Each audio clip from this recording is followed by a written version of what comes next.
Magandang umaga sa ating lahat. Ako si Binibining Sada ni Sandra, ang mag-uulat tungkol sa papuri sa talumpati. Ano nga ba ang papuri sa talumpati? Ang papuri sa talumpati ay isang uri ng talumpati. Ngunit bago tayo dadako sa papuri sa talumpati, is bibigyan muna natin ng kahulugan kung ano nga ba ang talumpati. Ang talumpati ay isang buod ng kaisipan, opinyon ng isang tao na pinapabatid sa pamamagitan ng pagsasalita sa entablado.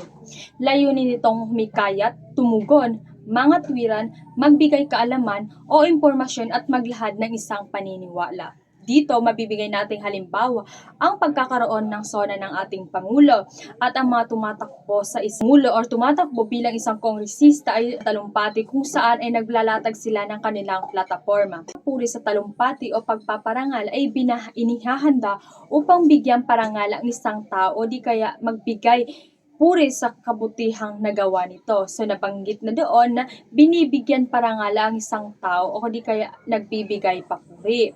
So ito ang binibigyan dito ng mga parangal is yung may mga naiambag sa ating lipunan o yung may mga nagawang nakakabuti or tiyak na nakakapuri.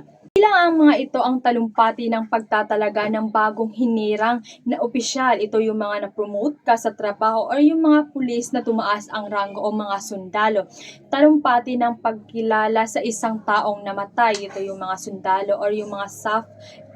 Example, yung mga SAF 44 is nilarapat na bigyan ng parangal dahil sila'y nagsakripisyo para sa ating lipunan. Isa lamang yun sa mga halimbawa ng ating papuring talumpati. Maraming salamat sa pakikinig.